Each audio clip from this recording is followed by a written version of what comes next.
Nah, saat gini, kalau misalnya ya kita tahu umroh, haji itu Mm-mm. kan panggilan Allah ya, undangan Mm-mm. dari Allah gitu untuk Mm-mm. kita. Mm-mm. Nah, misalnya ada orang kaya nih, Mm-mm.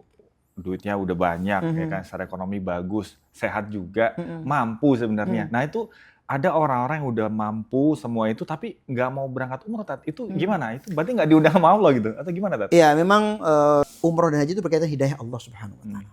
Jadi kalau Allah memberikan hidayah kepada seorang, itu kadangkala mudah dia untuk melakukan ibadah haji dan umroh, walaupun kadangkala gajinya kecil. Dan saya kemarin baca berita, Bang, ada seorang buruh itu gajinya cuma 1,5 juta, tapi bisa haji, Bang.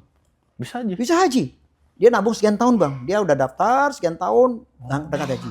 Dan memang ada juga orang yang gajinya ratusan juta, tapi nggak pernah haji dan nggak pernah umroh, Bang. Nah, maka di sini Allah Subhanahu wa taala benar hadis qudsi, siapa Allah berikan keluasan, sudah 5 tahun ya Allah berikan kekayaan, berikan kelimpahan harta, tapi dia nggak memenuhi panggilanku atau nggak haji dan nggak umroh, sungguh dia telah kehilangan kebaikan yang banyak. Allah haramkan baginya kebaikan yang banyak. Kenapa? Karena haji umroh itu tadi menghilangkan dosa. Rasul pernah bersabda, siapa yang datang ke Baitullah, dia tidak melakukan perkataan keji, tidak melakukan perbuatan porno, tidak melakukan kefasikan, pulang ke tanah airnya seperti bayi baru lahir. Artinya apa? Dosanya dihapuskan. Itu sangat luar biasa, keutamaan yang luar biasa. Kemudian yang kedua, apa tadi? Kemiskinan, Bang. Ya mungkin dia akan makin kaya, ya kan? Dan yang ketiga, bahwasanya doa di sana mustajabah.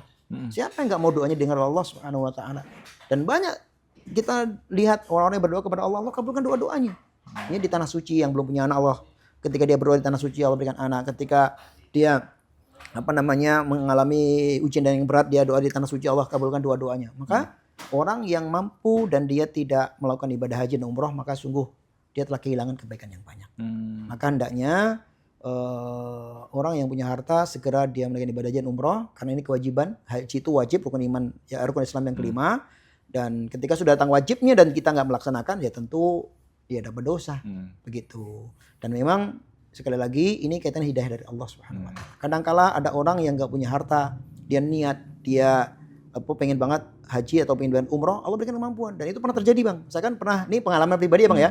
Saya pernah ngisi di suatu masjid, ini rutin, Bang, kajian mingguan. Suatu ketika saya izin, dan saya sering lihat anak izin karena saya harus bimbing umroh, Bang. Ini dia, mohon maaf, muadzin dan marbot masjid. Ustadz, antum ini enak ya, tiap bulan umroh gitu kan. Antum pengen banget umroh juga. Pengen lah, Ustadz, siapa sih nggak pengen sih?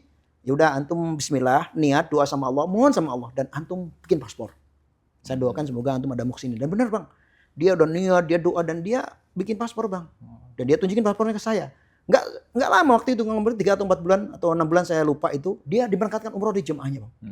Ini tuh bukti bahasanya, Bang, ketika kita ini bersungguh-sungguh, Allah akan berikan kemudahan selama kita mau apa? Usaha dan doa.